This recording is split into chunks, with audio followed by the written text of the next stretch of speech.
Vamos a ir al libro de Hechos, capítulo 14, y vamos a tener la oportunidad de poder reflexionar en estos textos de la palabra de Dios. Hechos 14, y vamos a leer el versículo número 18, 19 y 20, y vamos a leerlo para reflexión de la palabra del Señor. Hechos 14, versículos 18, 19 y 20. Amén, hermanos. La palabra del Señor dice así: y diciendo estas cosas, difícilmente lograron impedir que la multitud les ofreciese sacrificio. Entonces vinieron unos judíos de Antioquía y de Iconio, que persuadieron a la multitud, y habiendo apedreado a Pablo, le arrastraron fuera de la ciudad, pensando que estaba muerto.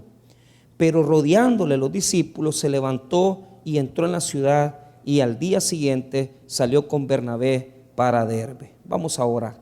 Padre, te damos las gracias por tu misericordia, por tu voluntad.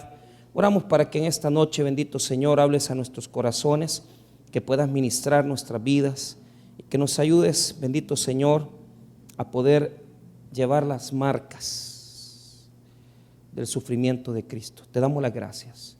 En el nombre de Jesús, amén y amén. Tomen asiento, amados hermanos. El título del mensaje es Las marcas del sufrimiento de Cristo.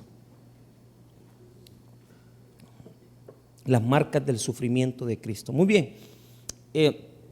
Los versículos que estamos estudiando en esta noche son textos complementarios a lo que ya veníamos estudiando. Muy bien. Estamos en el viaje misionero de Pablo con Bernabé. Hemos pasado ya su visita a Iconio, estaban en Antioquía de Pisidia.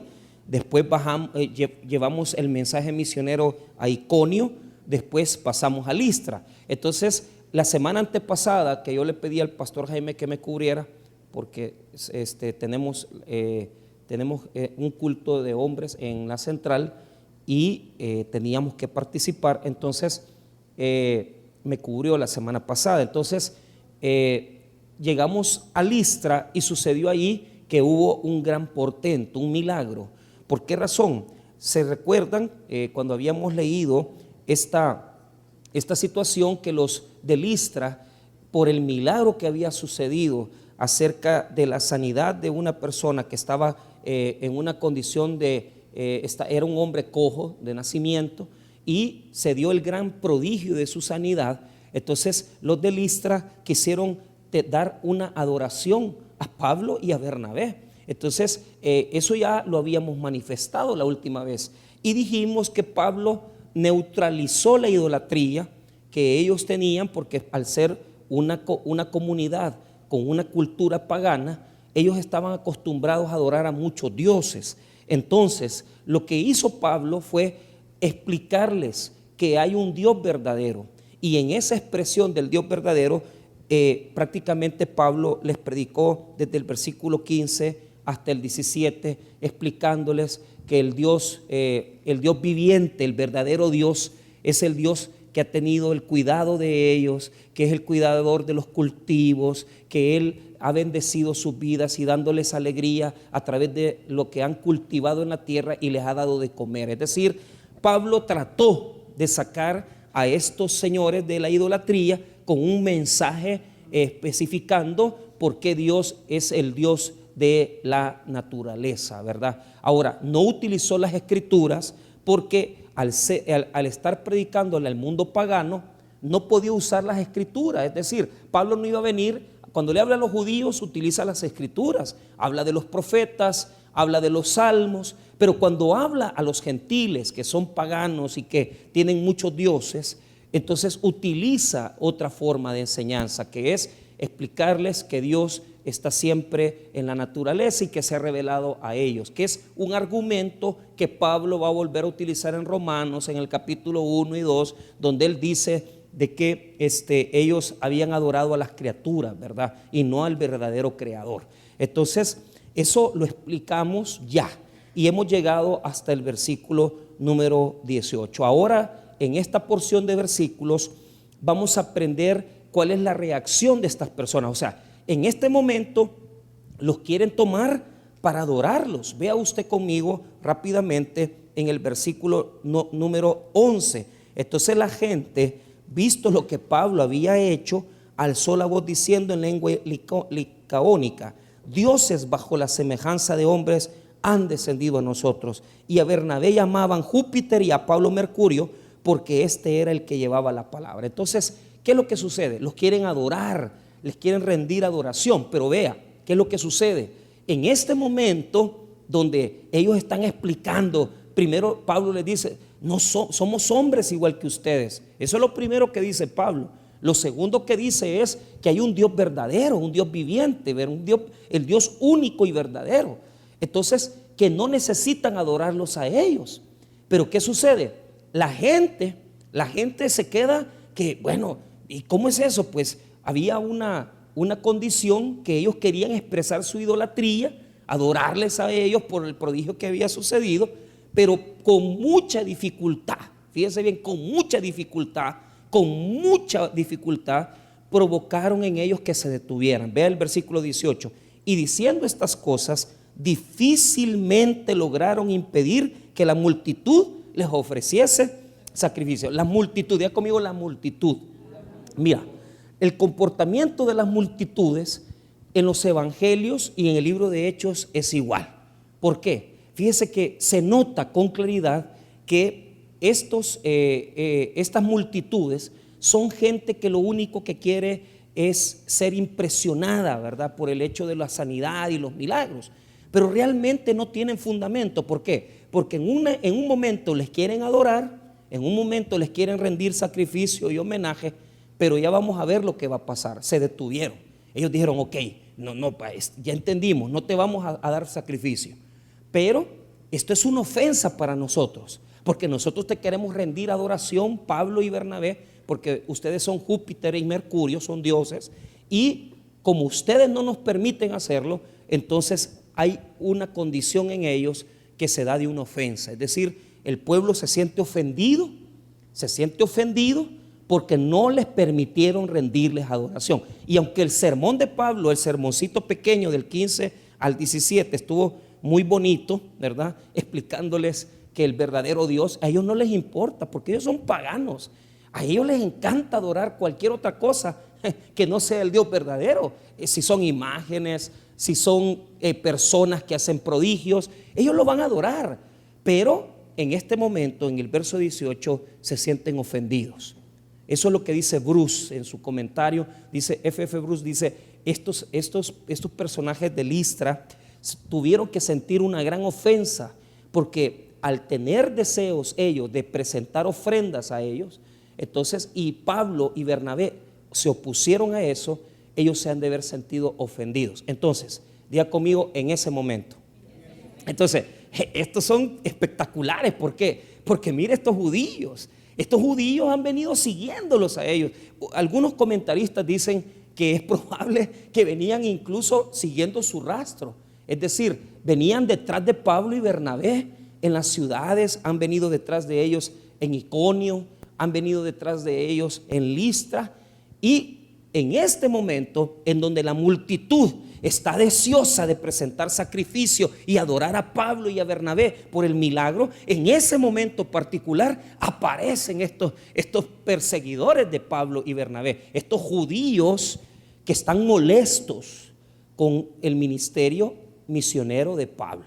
Entonces, aquí comienza Dios a mostrarnos que una de las marcas del seguimiento de Cristo es la persecución. Diga conmigo: la persecución.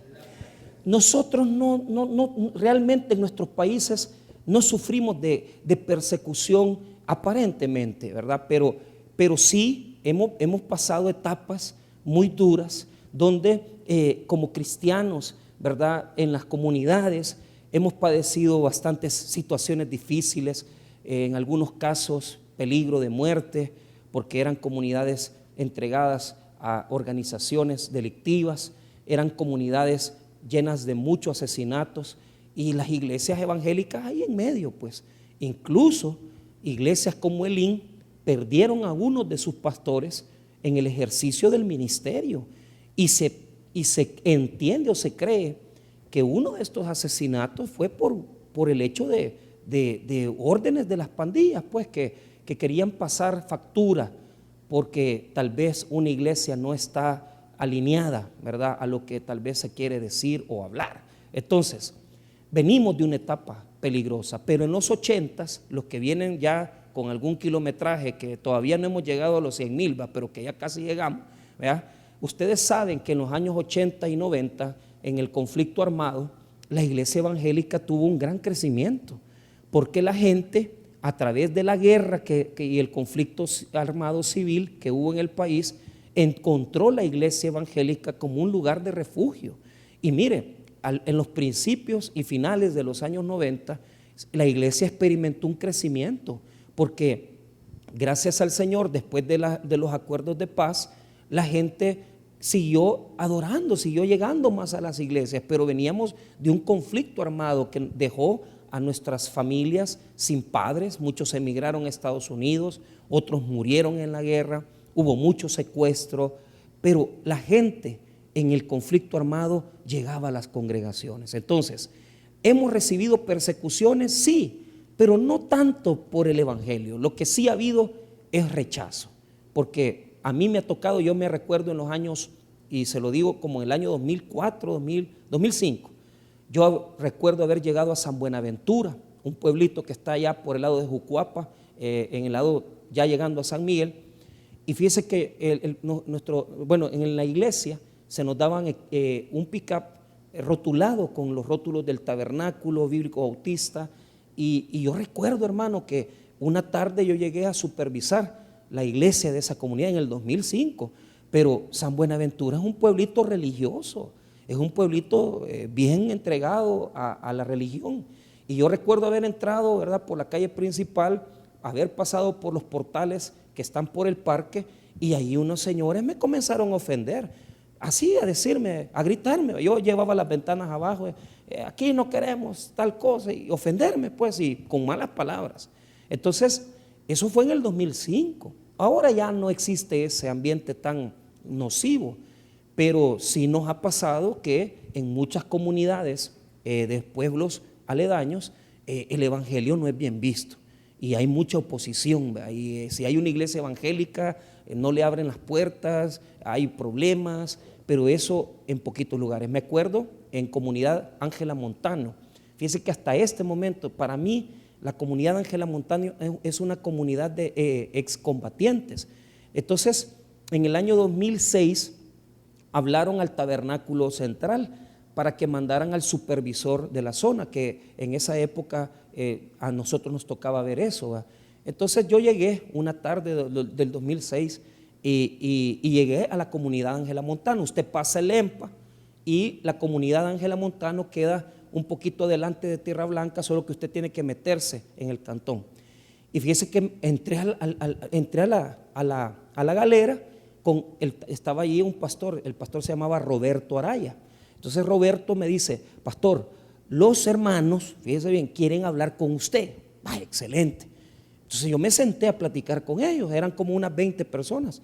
Ajá, le digo yo, ¿qué les puedo servir? Mire, nosotros nos hemos enterado que el tabernáculo y lo dijeron así con claridad, es una filial de Arena, me decía, así, de Arena, del partido Arena.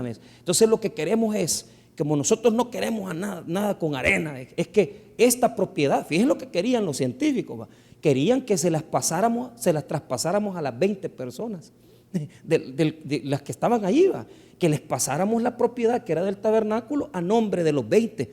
Miren, les dije yo, para comenzar, viva Saca, les dije yo en aquella época. Entonces, pero se enojaron, porque ellos querían que les pusiéramos a nombre de ellos las propiedades. Yo le dije: miren, señores, este terreno es del Señor, este terreno no es de ustedes, ni del Frente, ni de Arena, es de Dios. Le dije: no, pero es que mire, nosotros no queremos nada con el tabernáculo. Y mire, el conflicto fue tan fuerte que, literal se lo estoy diciendo, hermano, han quitado las láminas del techo, arrancaron las paredes de la iglesia, y lo poquito que Roberto había armado ahí, todos estos sinvergüenzas lo desmantelaron. Usted ¿sabe qué? El Roberto Araya me dice: pastor, ya no voy a seguir. tenés toda la razón. Esta gente no tiene la disposición. No están en las cosas de Dios, están en política. Están en política. Y mire, hasta ahí llegó Roberto Araya, lo mandaron para allá, para un pueblo de la libertad, y continuó su ministerio. Creo que llegó a Huayúa, creo que estuvo ahí. Pero desde esa fecha hasta el año 2021, que uno de los estudiantes del seminario de Usulután, que se llama Juan Donaires, retomó el trabajo ahí, retomó el trabajo, y Juan fue a poner agua, fue a reconstruir, o sea, volvió al terreno, porque los terrenos lo desmantelaron, pero como el terreno no lo podían quitar ellos, entonces llegó Juan, retomó el lugar y le ha vuelto a poner techo, agua, luz. Pero eso sí, usted ve los cultos, hay 15 gentes, 10 gentes, o sea, porque son lugares ya llenos de un conflicto, ¿verdad? Que realmente hay lugares donde, hermano, ahí se encierra la oportunidad del evangelio. Entonces, es bien triste, pero donde nosotros llegamos a predicar y a servir al Señor, siempre hay oposición. Con esto quiero decirles que donde usted siembre la semilla, siempre va a haber siempre va a haber un ave queriendo robar la semilla, y esa ave es Satanás. Usted, en lo que va tirando la semilla, esté listo, porque siempre va a haber un ave queriéndose robar lo que usted está sembrando en el reino de Dios, sea política, sea el gobierno, sea otras religiones, iglesias, alcaldías. Es que es un problema. Ahí andan ahora con un relajo ahí de Zaragoza, por una iglesia que tiene cultos a las 8, 9 de la mañana el domingo, y hacen bulla, y a un señor que graba ahí, que estos señores no nos dejan dormir. Semejante haragán, hombre. Si el domingo es para levantarse temprano, ir a la iglesia, ¿va? Pero el Señor va, transmite y va hasta la entrada de la iglesia y les dice: estos son los que no nos dejan dormir. Imagínense, esa es oposición. Y yo reconozco que las iglesias pentecostales a veces se les pasa el volumen, ¿verdad? Pero, hermanos, hay maneras, hay formas, hay formas. Pero ¿qué hay detrás de todo eso? El enemigo. Siempre, vuelvo a repetir, el sembrador sale a sembrar la semilla del evangelio, y en el mismo momento está el ave queriéndose comer esa semilla poderosa del evangelio de Jesucristo. Vea lo que dice ahí en el verso número 19. Mire, ahí venían los enemigos. 19. Entonces vinieron unos judíos de Antioquía y de Iconio, que persuadieron a la multitud. Primero, ¿de dónde venían? De Iconio y de Antioquía. Miren desde dónde viene. Vamos a enseñar primero en Iconio. Mire estos judíos en Iconio, lo que hicieron en Iconio. Cuando estaba predicando el apóstol, cuando les había enseñado en la sinagoga, mire lo que dice 14, versículo 5. Pero cuando los judíos y los gentiles, juntamente con sus gobernantes, se lanzaron a enfrentarlos y a apedrearlos, habiéndolo sabido, huyeron a Listra y Derbe, ciudades de Licaonia, y a toda la región circunvecina. Allí por primera vez los quisieron apedrear. ¿Qué hizo Pablo en Iconio? Huyó. Pero ya venían desde Antioquía de Pisidia otro grupo de judíos queriéndole hacer la vida imposible a Pablo. Retroceda en el capítulo 13, versículo 50. 13:50, mire, pero los judíos instigaron a mujeres piadosas y distinguidas y a los principales de la ciudad, y levantaron persecución contra Pablo y Bernabé y los expulsaron de sus límites. Entonces, en los dos casos, tanto en Antioquía de Pisidia como en Iconio, huyeron. Pablo pudo escaparse con Bernabé de la oposición, pero ahora ya no. Estos han caminado 170 kilómetros para seguirle haciendo la vida imposible a Pablo y a Bernabé. Así es el enemigo. Así es el enemigo. Va a haber oposición.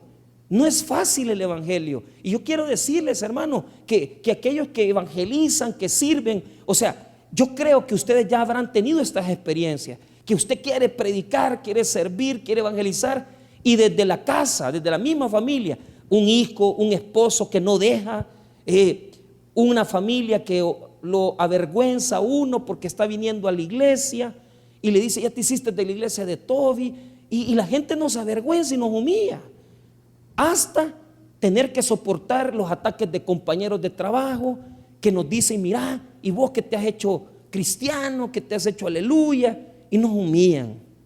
Eso lo experimentamos cuando buscamos el camino de Dios, y eso es una realidad.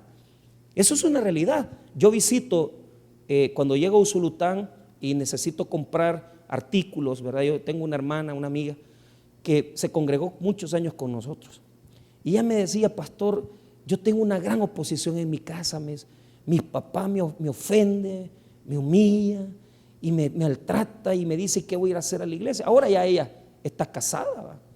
Pero yo me acuerdo que ella se llegaba llorando a la iglesia a veces. Ella llegaba llorando: pastor, fíjese que mi papá me ofendió toda, me humilló, y ya me dijo que ya no soy su hija, y todas esas cosas que la gente nos dice en oposición al evangelio. Eso es algo que es parte del evangelio. Diga conmigo: es parte del evangelio.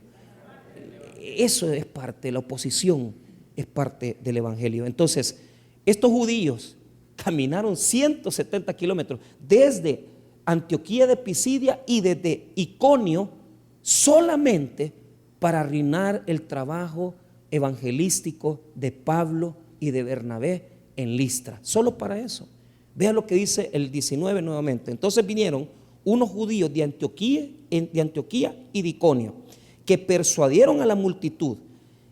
Y mire bien, la palabra persuadir en el texto griego, peisantes, peitó, lo que muestra es que, utilizando al grupo de los judíos de esa multitud, les dijeron: mira, estos andan engañando a la gente.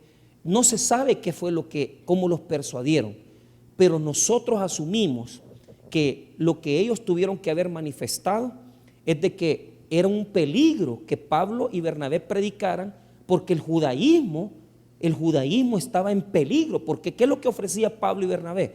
La justicia sin las obras de la ley. Entonces imagínense todo el tiempo que les había predicado el judaísmo: tenés que cumplir la ley de Moisés, tenés que cumplir la ley de Moisés. Y de repente Pablo, con el evangelio de Jesucristo, dice: ya no tenés que cumplir la ley, solamente tenés que adherirte a Jesucristo, tenés que creer en Jesús. Entonces para ellos ese cambio fue peligroso. Por eso vinieron desde Antioquía y vinieron desde Iconio, para hacerle la vida imposible a Pablo y poner a las personas en contra de ellos. Diga conmigo: las multitudes. Los mismos que ahorita querían adorarlos, ahorita mismo los que les venían presentando sacrificios, estos mismos se les volteó el cable.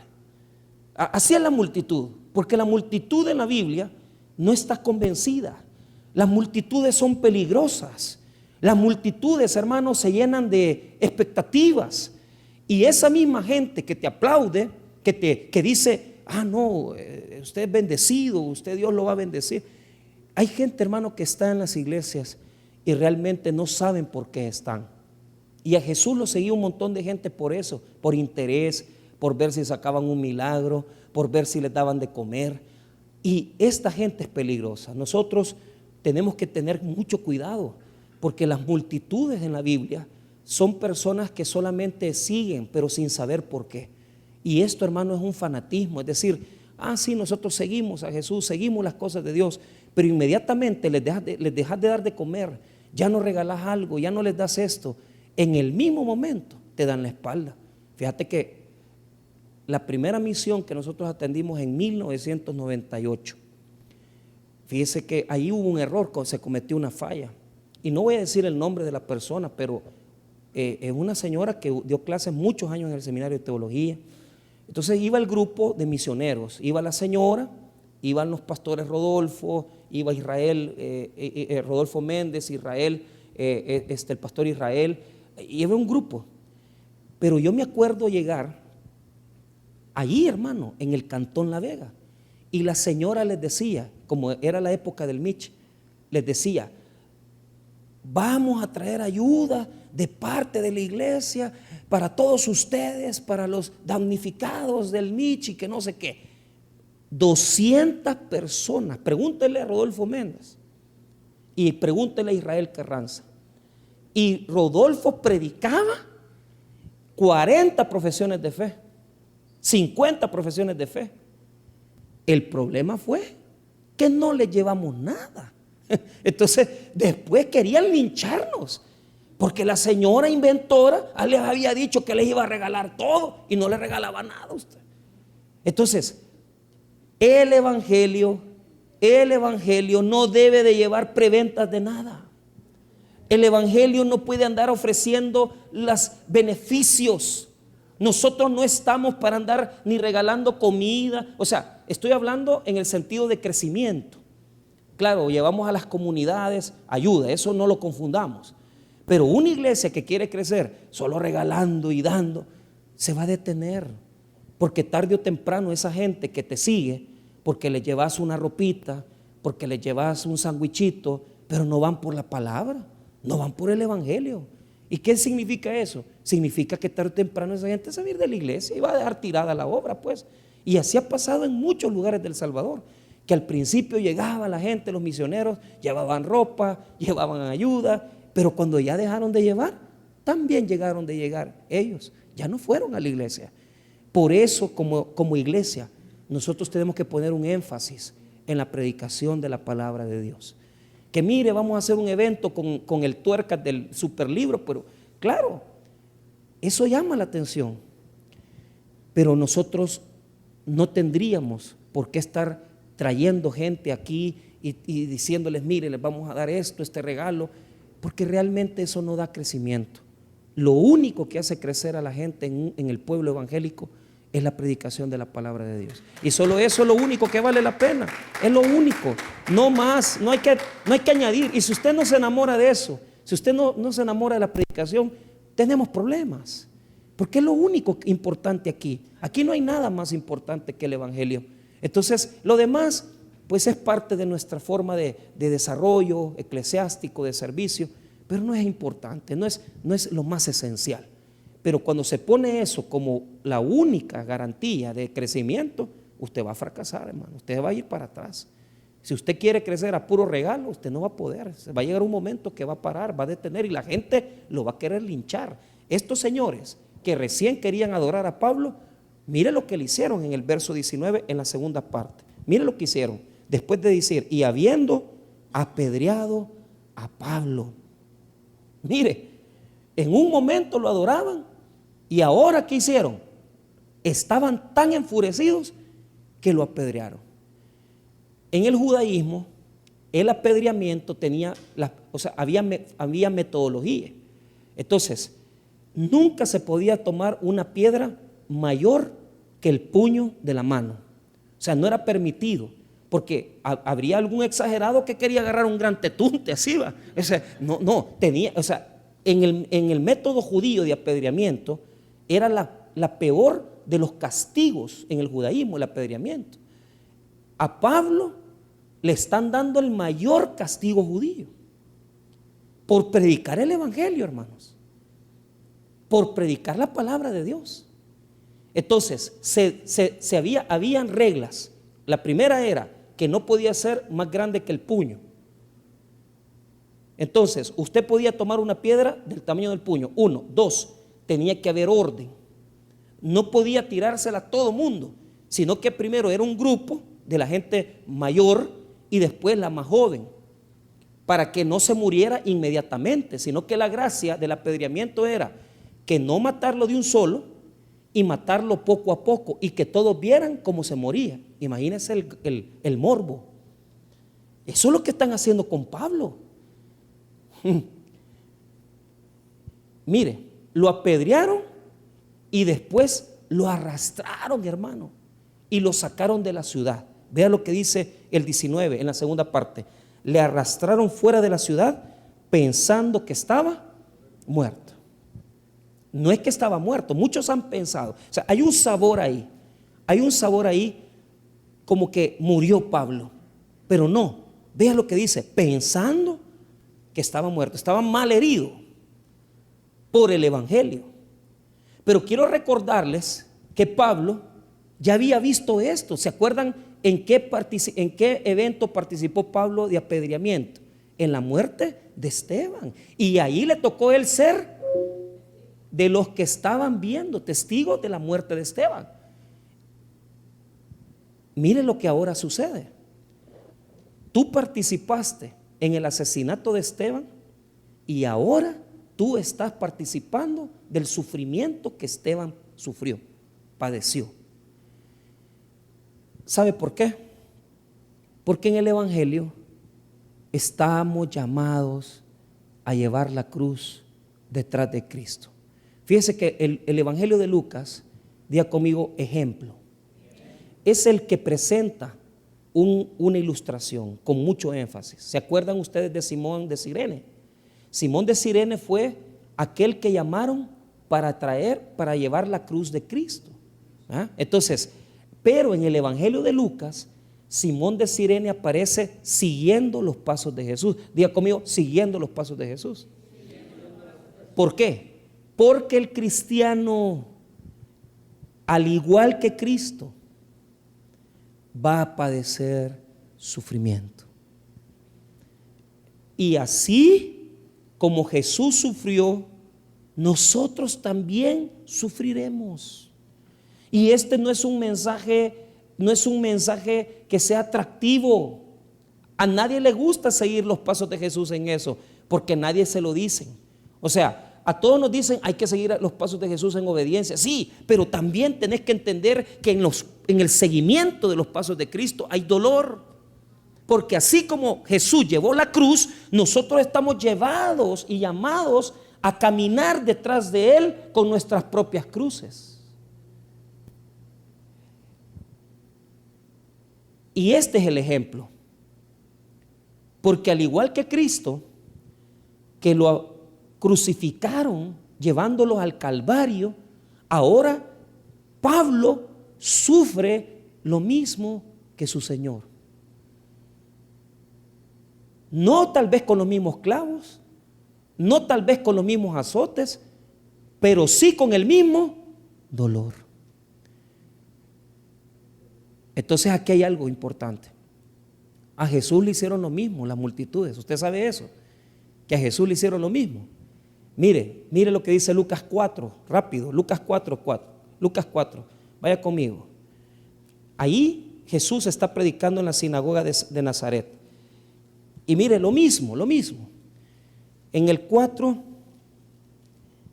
versículo número 22. Cuando Jesús viene y les dice, leyendo el libro de Isaías, Lucas 4, 22.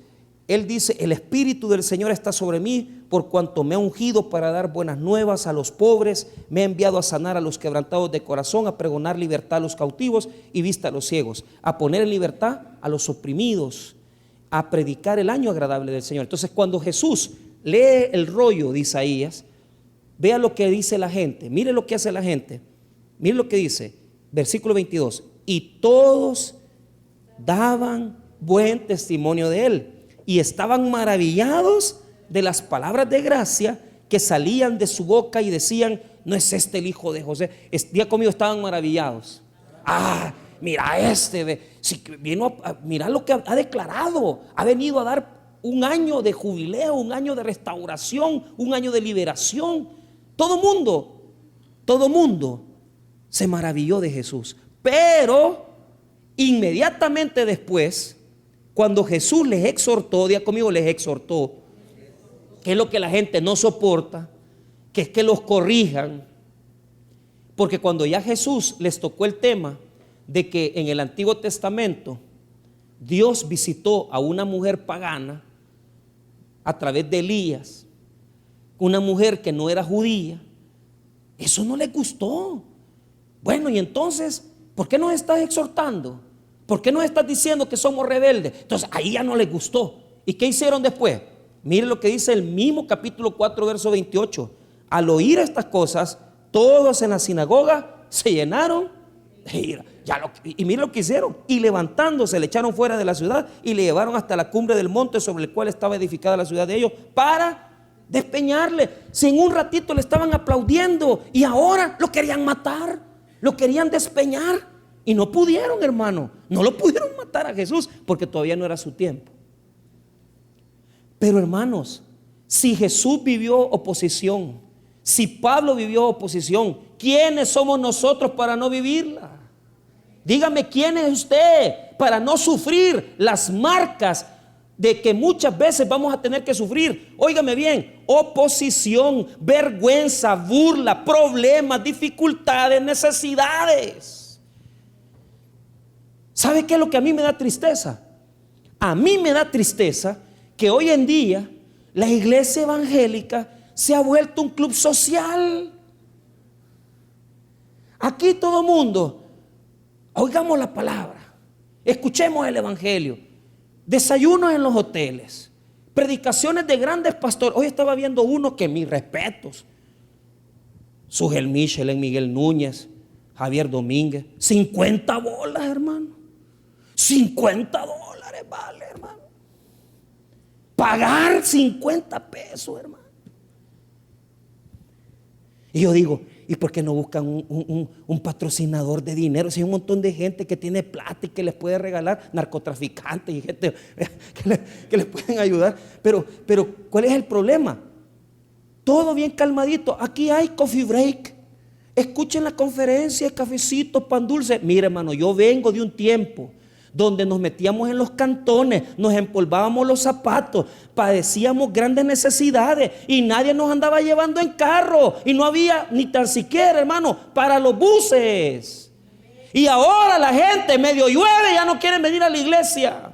Y ahora la gente no quiere ir a empolvarse los zapatos. Quieren un evangelio cómodo de dominguitis, donde solamente me vengan y prediquen media hora, cumplir con Dios y irme a mi casa. Eso no es evangelio. Si no te está costando el evangelio, es porque no has conocido el verdadero amor a Jesucristo. Porque el verdadero evangelio cuesta, tiene marcas, deja señales en nosotros. Deja señales, marcas. Yo no digo que no nos guste la comodidad, pero hermanos, venimos de un tiempo donde nosotros caminábamos en el sol. Yo no digo de que hay que ser sufridos. Lo que yo digo es que la gente ahora no está dispuesta a sufrir por Cristo. Y entre más facilita se la dejen, es mejor para todos. Ay, no, pastor, no me exija venir. Ya no, pastor. Otra capacitación, otro ministerio más, otro día de evangelismo. Pastor, estamos ocupados. Mira, pero fíjate que hay un problema. Fíjate que todos los días comes. ¿Verdad que todos los días necesitas trabajo? ¿Verdad que todos los días necesitas pistillo para vestirte, para darle de comer a tus hijos? Y verdad que Dios no te falla, verdad que Dios te viste, verdad que el Señor te provee, verdad que Dios te da salud, verdad que Dios te prospera, verdad que Dios no permite que te haga falta nada. Y entonces, ¿por qué vos no te querés incomodar por el evangelio? ¿Por qué no le querés servir, agotar tus fuerzas sirviéndole al Señor? ¿Por qué? Porque no estamos ya en el tiempo en el cual nosotros amábamos a Jesús de todo corazón. Y nos ha pasado lo de la iglesia de Éfeso. Tengo contra ti que has dejado tu primer amor. Cuando no tenías comida, cuando no tenías nada, allá andabas en todos los cultos. Hoy, como tenés tu negocito, tenés tu maridito, tenés tu mujercita, tenés, es que mis hijos me han mandado, ¿verdad? para que yo, ¿verdad? Y que vaya a comer allá una mariscada. Entonces, porque cuando no tenías, y cuando no tenías, es que mire, yo decía ahora en la mañana, yo estaba, a usted le mandan para la mariscada. Entonces yo digo, bueno, yo no digo, hermano, se lo digo de todo corazón. A mí me gustan las cosas, a mí me gusta la comodidad. A mí me encanta la comodidad. Pero yo no estoy hablando de que usted viva cómodo, viva todo lo cómodo que pueda, coma, dese sus gustos. Yo no estoy en contra de eso, me encanta que usted viva bien. Pero lo que yo digo es que ya no estamos siguiendo ese precio de las marcas que Jesús nos dejó, que el evangelio cuesta, que el evangelio hay que servir, que el evangelio hay que cansarse, que en el evangelio hay que llorar. Estamos bien alejados. Y mire lo que les voy a enseñar. Vea conmigo Hechos nuevamente. Mire Hechos, ahí mismo en el capítulo número 14. Lo apedrearon todo. Lo apedrearon. Lo arrastraron hacia afuera de la ciudad, pensando que estaba muerto. Pero mire lo que dice en el 20. Pero rodeándole los discípulos. Mire lo que pasó, hermano. Ponga atención. En Listra, a pesar de haber judíos que estaban en contra de ellos, habían discípulos ya de ellos. O sea, que ellos ya habían discipulado personas. Ya habían discipulado. O sea, Pablo y Bernabé aprovecharon el tiempo. O sea, no lo perdieron. Predicaron el evangelio, hablaron del Señor Jesucristo y lograron levantar una comunidad de discípulos. No seguidores, no multitudes, sino que discípulos. Diga conmigo, discípulos. ¿Qué hicieron los discípulos? Mire lo que hicieron. Fueron donde estaba el cuerpo de Pablo y rodeándole los discípulos, se levantó y entró en la ciudad. Hasta ahí leamos, mira bien.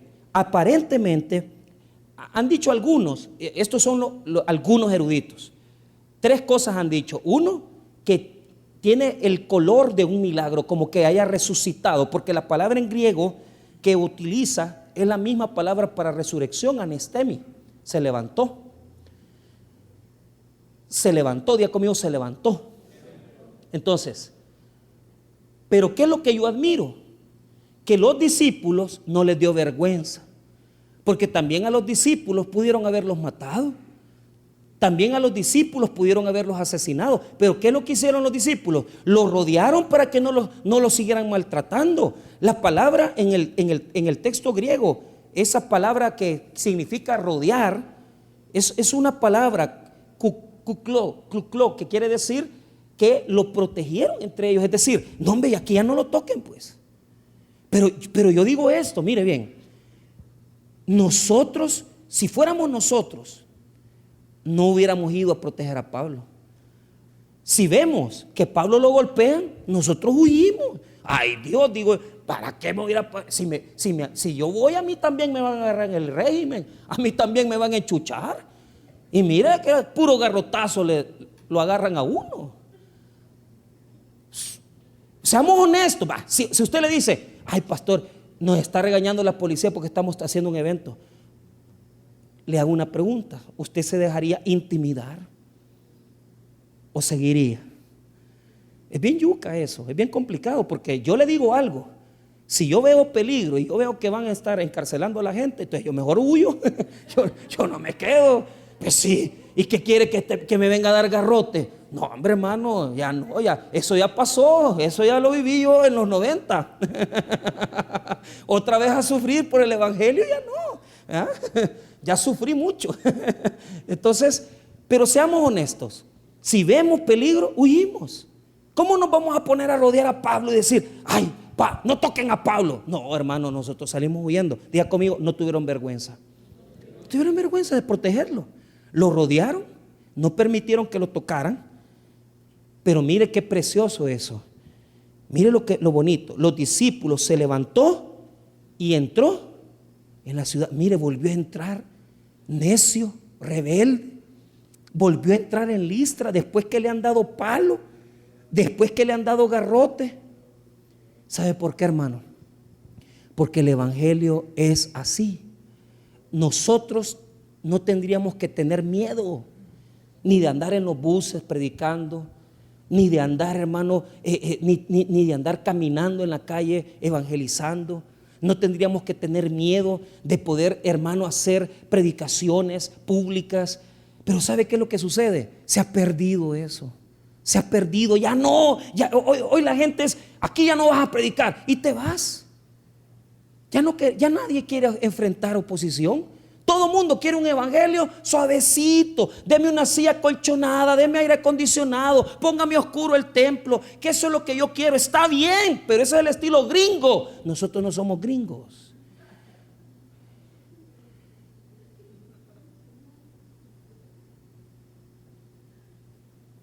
Rubén Presa trabaja en una de las cámaras de los civiles. Y todos los fines de semana se va con su familia hasta Estanzuelas para predicarle a su congregación. El carro nadie le da depreciación, nadie le paga eso.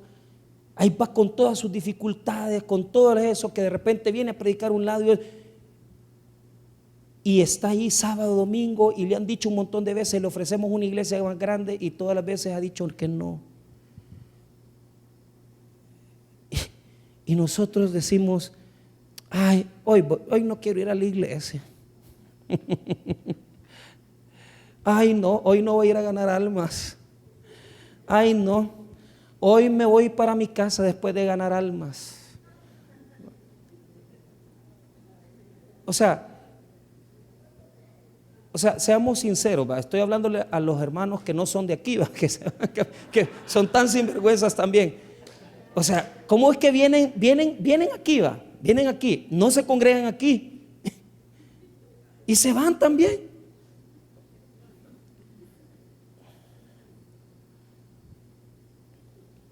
Y yo digo, bueno,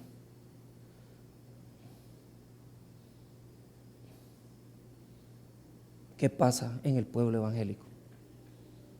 Entonces yo me pongo en el lugar de todos los que sufren más que nosotros.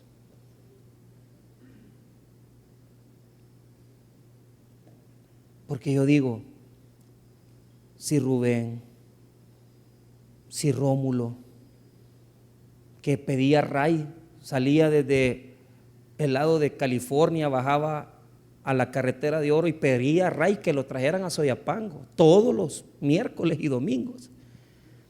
Y uno dice, ¿y por qué estos servidores hacen eso? ¿Y por qué nosotros ya no hacemos mucho por Dios?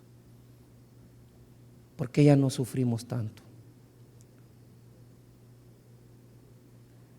Y yo me pongo en el mismo lugar, porque digo, si yo me estaba viendo a mí mismo y decía, yo si fuera como antes, yo no anduviera llorando por predicar miércoles, jueves, viernes, pero sinceramente, fíjese que ya no, yo siento que yo le estaba diciendo, ya no, Señor, porque ya no aguanto, ya. Pero ¿cuál es el tema? ¿Cuál es el tema? O me he hecho cobarde, o me he hecho aguado, o yo no sé qué, pues. Pero algo ha pasado en mí, no sé, me estoy volviendo así raro.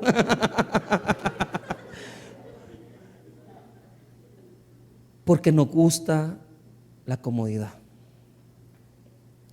Pero el evangelio no es así. Es sufrimiento. Es sufrimiento. Y tendríamos que volver al primer amor. Yo no les digo que seamos masoquistas, que nos vamos a azotar, que nos venga un azote, que nos castigue Dios. No, yo digo, hermano, diga conmigo un poquito más. Eso, la mía extra. Un poco más. Un poco más. Un poco más. Una mía más. Una mía más. Esforcémonos. ¿Por qué? No estamos haciendo mucho por Dios. No estamos haciendo mucho por Dios. No estamos haciendo mucho. No estamos haciendo lo necesario. No estamos haciendo lo necesario. Nos falta más. Nos falta servir más. Nos falta servir más. A Pablo lo golpearon, lo apedrearon, lo malmataron. ¿Y qué hizo? Se volvió a meter. Por Dios, hermano. Se volvió a meter a Listra. Pablo, andate de ahí si no te quieren. Pero mire lo que dice el versículo. Léalo ahí, el versículo número 21. Volvieron a Listra, perdón, el versículo 20. Y entró en la ciudad y al día siguiente salió con Bernabé, todo malmatado, golpeado, herido. Y fue a predicar a Derbe. Y miren Derbe, versículo 21. Y después de anunciar el evangelio a aquella ciudad y de hacer muchos discípulos, volvieron a Listra, a Iconio y a Antioquía. Todo golpeado. Yo me imagino que Pablo iba todo hasta moreteado. Es que lo han apedreado. Imagínense, hermano, que lo agarren con tetuntes así y que le comiencen a tirar. Y usted es necio, usted se levanta y voy para Listra otra vez. Y mañana a Derbe. Por Dios, hermano.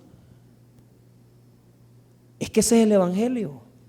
Nos dicen que no, se oponen en contra de nosotros, nos humillan, nos avergüenzan, nos dicen que ya no prediquemos, nos dicen que ya no salgamos, nos dicen que ya no vengamos, pero ahí estamos necios, nos damos en las piedras, nos golpeamos, hacemos para adelante las cosas, pero no nos rendimos, porque la naturaleza del evangelio es ir en contra de la corriente del mundo. Nosotros no somos de este mundo.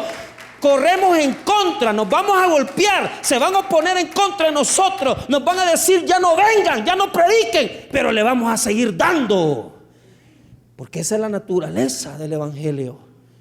Y por eso Pablo puede decir: llevo las marcas de Jesús en mí, porque no me achiqué,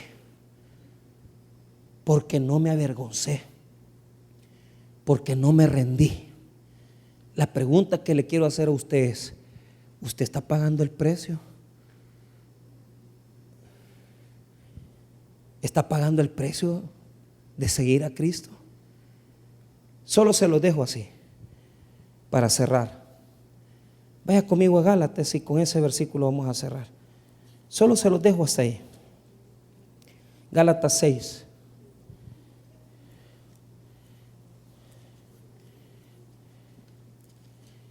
Versículo 17.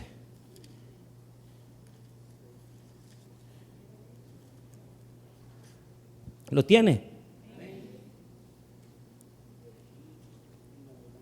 De aquí en adelante, nadie me cause molestias, porque yo traigo en mi cuerpo las marcas del Señor Jesús. ¿Por qué? Tenía las cicatrices. Diga conmigo: las cicatrices. La palabra en griego es estigmateia, que es las cicatrices de cuando lo golpearon, lo azotaron, lo humillaron por el servicio a Jesucristo. La pregunta con la que yo termino hoy es: ¿de qué lleva usted las marcas? ¿Lleva las marcas del sufrimiento? ¿Lleva las marcas del servicio al Señor Jesús? ¿O usted lleva las marcas de su comodidad?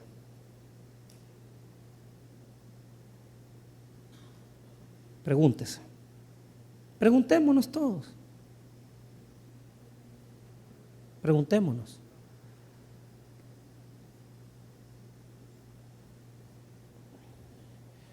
Yo le quedo debiendo a Jesús. Yo le quedo debiendo. Hoy estaba oyendo un sermón de un gringo de una iglesia americana, se llama Elevation, y él hablaba de eso, de estar en las cosas de Dios, pero sin el corazón. Y yo les confieso a ustedes, hermanos, del día jueves, porque son el grupo más pequeño,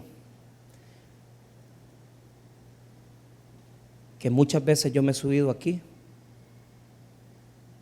sin el amor, sin la pasión y sin el deseo de predicar. Esperemos y hablemos con Dios y arrepintámonos para que Dios nos pueda dar el fuego del primer amor. Y volvamos a ser como estos hombres entregados, que aunque todo el mundo les decía no, ellos seguían adelante, predicando la palabra a pesar de los golpes, del sufrimiento, la vergüenza y las crisis que ellos llevaban. Hermanos, llevemos entonces las marcas del sufrimiento y no las marcas de la comodidad. Vamos a orar, hermanos. Padre, gracias por tu palabra, gracias por tu misericordia.